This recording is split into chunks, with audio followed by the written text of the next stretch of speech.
ഉണ്ണി,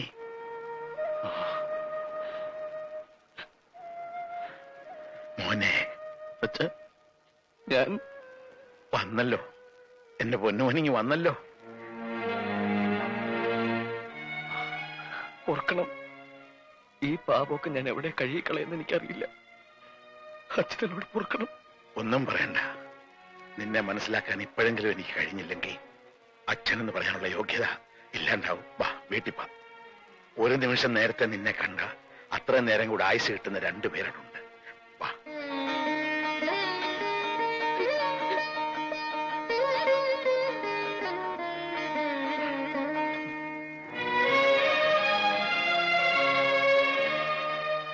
മോളെ സുജേ,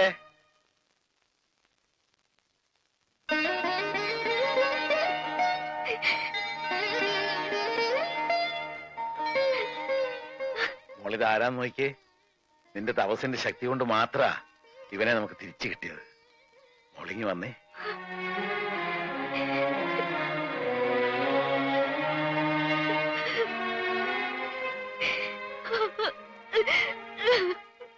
ഇനി മോള് കരയണ്ട. ദേ നിന്റെ ചെറുക്കൻ, ഇവനിനി നിന്റെയാ.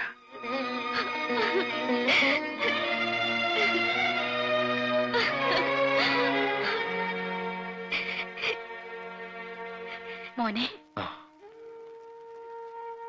ഇനി എന്റെ പൊന്നുമോൾ ഒരു നിമിഷം പോലും ഇങ്ങനെ ഇരുന്നൂടാ. നീ ഈ സിന്ദൂരം അവളുടെ നെറുകെ തൊടുവിക്ക്.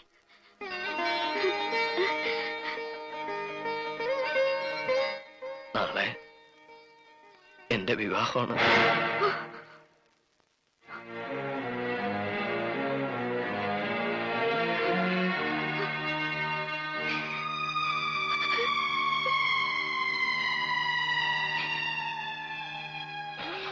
ഒന്നും മനഃപൂർവ്വമല്ല. എല്ലാ കടങ്ങളും വീട്ടാൻ, നിങ്ങൾ എല്ലാവരും സുഖമായിട്ട് ജീവിക്കാൻ ഞാൻ എന്റെ അവിടെ വിറ്റിരിക്കുക. ഇപ്പോ ഞാൻ ഇവിടുത്തെ അല്ല, അവരുടെ. മോനെ, ഇവള് നീ എന്തെങ്കിലും തിരിച്ചു വരുമെന്ന് കരുതി കാത്തിരിക്കുന്നവളല്ല. മരിച്ചെന്ന് കരുതി എല്ലാ സുഖങ്ങളും ത്യജിച്ച് നിന്റെ വിധവയായിട്ട് കഴിയുന്നവളാ. അവിടെ കണ്ണീരി കുടുംബത്തിൽ വീണ ദൈവം പോലും പൊറുക്കില്ലടാ. നിന്റെ അച്ഛനെ അമ്മയെ പാവം പെങ്കൊച്ചിനെ ഒക്കെ മറന്നിട്ട് ഏത് കട ഉണ്ണി നീ വീട്ടാൻ പോണേ? എന്തൊക്കെയാ നീ നേടാൻ പോണേ? ഇങ്ങനെ ഒരാൾ ഇവിടെ കാത്തിരിപ്പുണ്ടെന്ന് പറഞ്ഞ അവര് സമ്മതിക്കില്ലേ?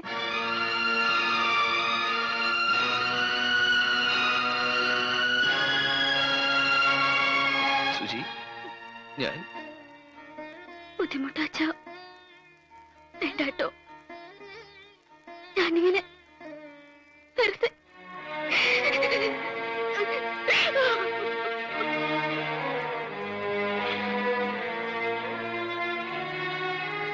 ഉണ്ണി, നിനക്ക് എന്താ വേണ്ടെച്ചാ ചോദിച്ചോ. എനിക്കുള്ളതെല്ലാം ഞാൻ വിറ്റുപെറുക്കാം.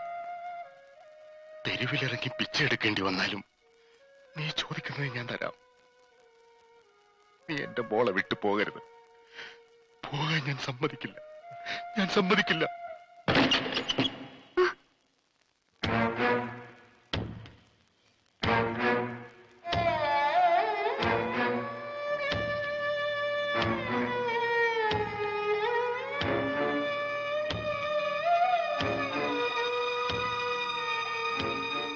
അവനെവിടെ? ഉണ്ണി, നിന്നോട് പറയാതെ അവനെവിടെ പോവില്ല.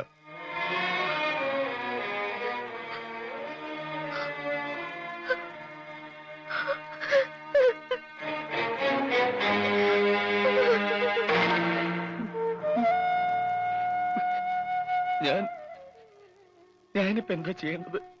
പഞ്ചാബികളെ ഇങ്ങോട്ട് വരുത്തരുത്. എന്തായാലും അങ്ങോട്ട് ചെന്നേ പറ്റൂ. നീ ഒന്നും ആലോചിക്കണ്ട, വണ്ടിയിലോട്ട് കയറി. നീ കേറ്. ഇവിടെ കേറാനല്ലോ എന്നോട് പറഞ്ഞത്. നീ കേറിക്കേ. ഇവിടെ കേറ്. ആ വണ്ടി വിട്ട്.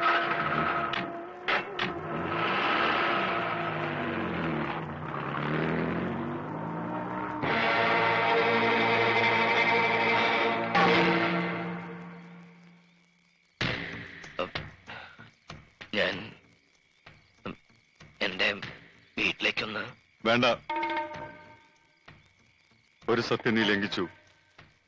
നിന്റെ അവകാശികളെ തേടി നീ പോയി. ഇനിയൊരു സത്യം കൂടിയുണ്ട്. പൂജയെ വിട്ട്, ഈ കുടുംബം വിട്ട് നീ പോവില്ലെന്ന്. ഇനി അതും ലംഘിക്കോ നീ? അവൾക്ക് വേണ്ടി ഒരുക്കിയ പന്തലിൽ ഒരിക്കൽ അവളുടെ കണ്ണീര് വീണതാ. ഇനി അവൾക്കൊരു ചതിവ് പറ്റിയ ഞാൻ കാരണം പൂജ ഒരിക്കലും വേദനിക്കില്ല.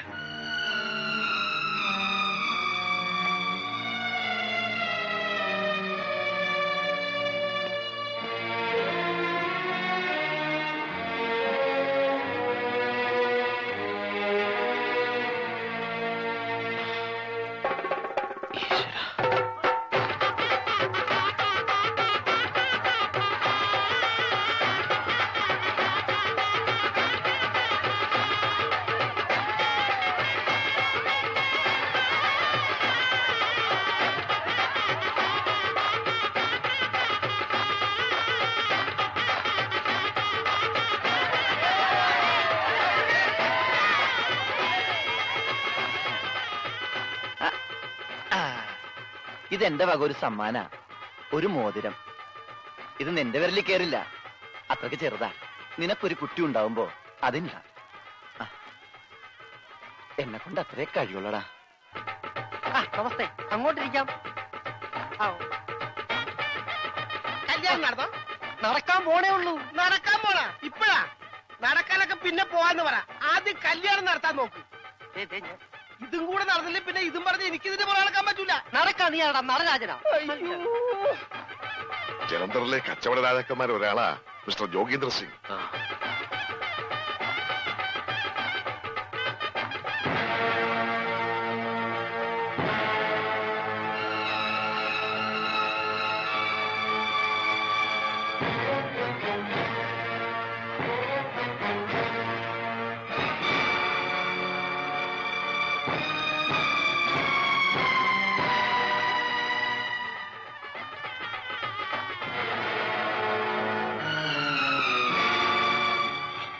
വരണം വരണം. ഉണ്ണി, ഇത് എന്റെ അച്ഛനാ.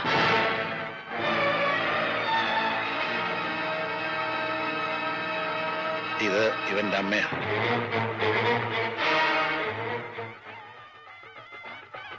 നിർത്തൂ. ഇത് ഇവന്റെ പെണ്ണ, ഇവന്റെ മുറപ്പെണ്ണ്. ഇവക്ക് വേണ്ടിയാ ഞങ്ങൾ വന്നത്. എന്റെ മോനെ അങ്ങ് തിരിച്ചു തരണം. തിരിച്ചു തരാനും? അതെ, ഞങ്ങൾക്ക് അവനെ തിരിച്ചു തന്നേ പറ്റൂ. എന്തൊക്കെ പ്രശ്നം ഉണ്ടായാലും ശരി, ഞങ്ങൾ ഉണ്ണിയം കൊണ്ടേ പോകൂ.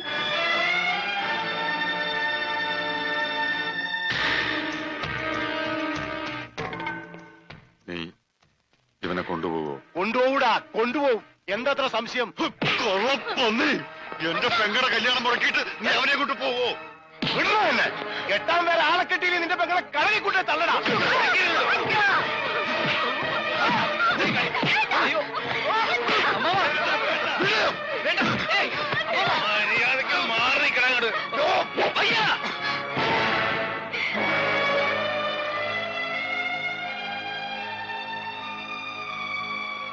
ഇത് എന്റെ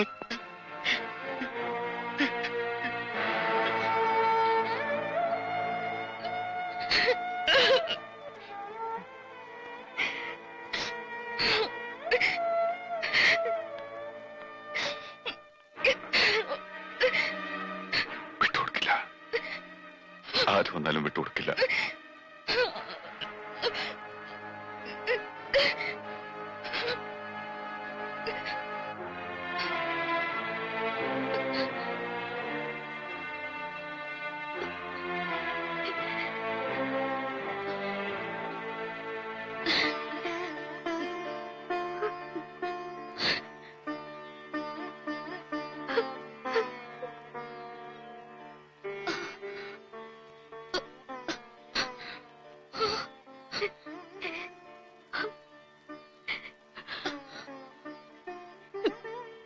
മോളെ ഞങ്ങളോട് ക്ഷമിക്കണം.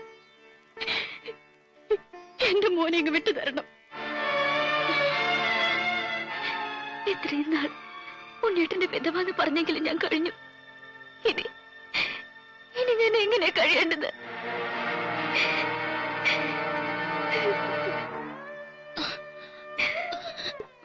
പറ, കുട്ടി തന്നെ പറ.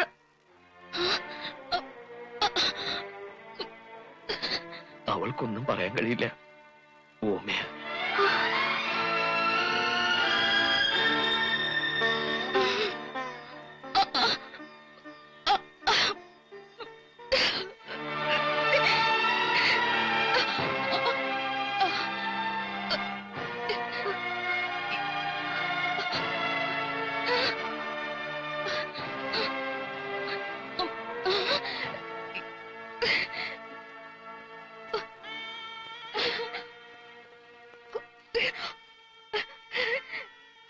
ഉണ്ണിക്ക് വേണ്ടി ജനിച്ച പെണ്ണ്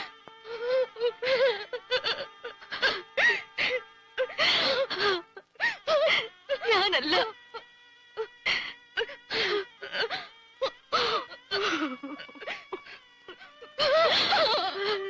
നീയാ.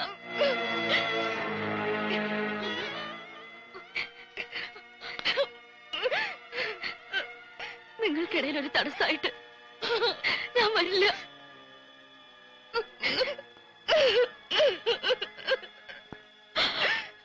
ഒരിക്കലും.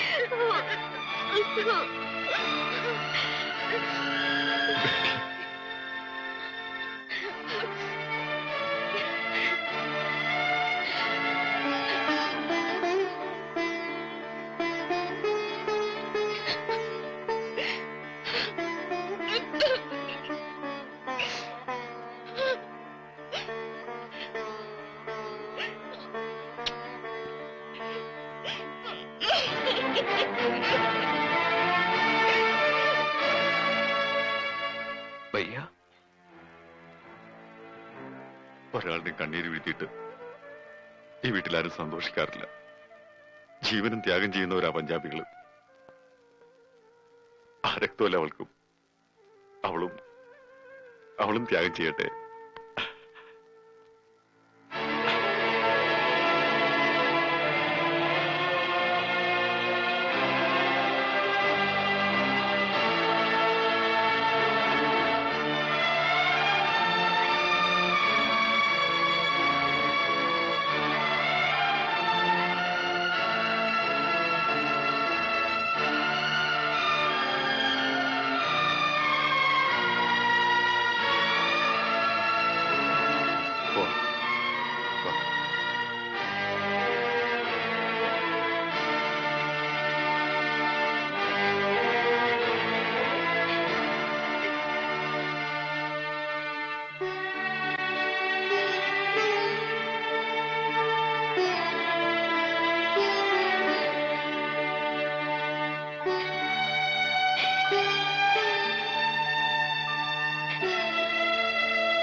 മനസ്സിലെ സങ്കടം പറഞ്ഞൊന്ന് കരയാൻ പോലും വയ്യ. അതിനെ വിട്ടിട്ട് നിങ്ങൾ എങ്ങോട്ടാ കൊണ്ടിട്ട് പോണത്? ഈ കുടുംബത്തിന്റെ മുഴുവൻ ശാപം വാങ്ങിയിട്ട് നമുക്കൊന്നും നേടണ്ട. ഉണ്ണിയേട്ടനെ ഞാൻ ശപിക്കില്ല. ഞങ്ങൾ ആരും ശപിക്കില്ല. ഞാൻ ഇനി നിങ്ങൾ ആരെയും വിഷമിപ്പിക്കില്ല. വിധവയുടെ വേഷവും കേട്ടില്ല.